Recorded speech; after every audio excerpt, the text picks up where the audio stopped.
आज मैं आपके लिए चाइल्ड डेवलपमेंट यानी बाल विकास से संबंधित एक बहुत ही महत्वपूर्ण प्रकरण माइक्रो टीचिंग अर्थात सूक्ष्म शिक्षण लेके आया हूँ। तो चलिए शुरू करते हैं।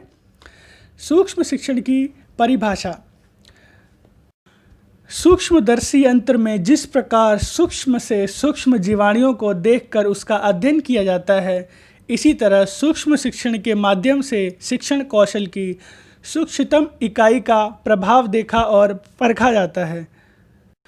सूक्ष्म शिक्षण विधि में शिक्षा से संबंधित शिक्षण प्रक्रिया को छोटे छोटे भागों में बांटा जाता है और उनका विश्लेषण किया जाता है। सूक्ष्म शिक्षण की उपयोगिता। इसको निम्न प्रकार से अभिव्यक्त किया जा सकता है। पढ़ाने से पूर्व पर्याप्त मात्रा में तैयारी की जाती है।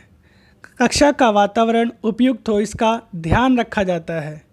विद्यार्थी और अध्यापक दोनों के व्यक्तित्व का विकास होता है। सूक्ष्म शिक्षण के हर एक पाठ में प्राप्त किए जाने वाले उद्देश्यों की संख्या सीमित होती है। विद्यार्थी और अध्यापक इसकी अंतःक्रिया पर जोर देते हैं। इसमें छात्र सक्रिय होकर शिक्षण कार्य में सहभागी होते हैं। सोच में शिक्षण पढ़ाने की विधि अवधि कम से कम 5 से 10 मिनट की होती है। इसमें कक्षा का आकार सूक्ष्म होता है और विद्यार्थियों की संख्या भी 5 से 10 होती है। सूक्ष्म शिक्षण में शिक्षण कौशल की विकास की पर्याप्त संभावनाएं होती हैं। इसमें छात्र जल्दी सीखते हैं।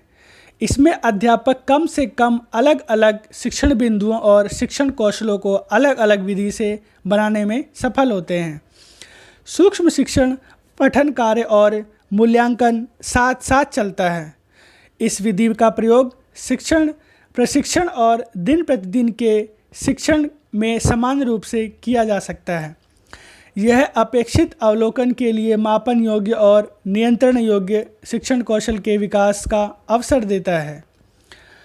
अब हम देखेंगे सूक्ष्म शिक्षण के उद्देश्य।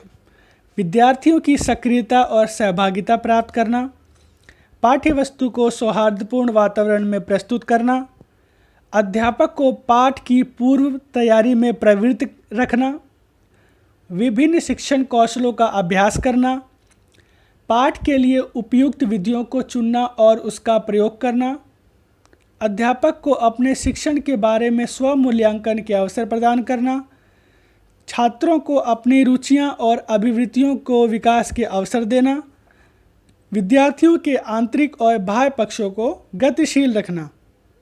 अब हम बात करेंगे सूक्ष्म शिक्षण की सीमाओं के बारे में। खंड खंड ज्ञान अव्यवस्थित और अपूर्ण होता है।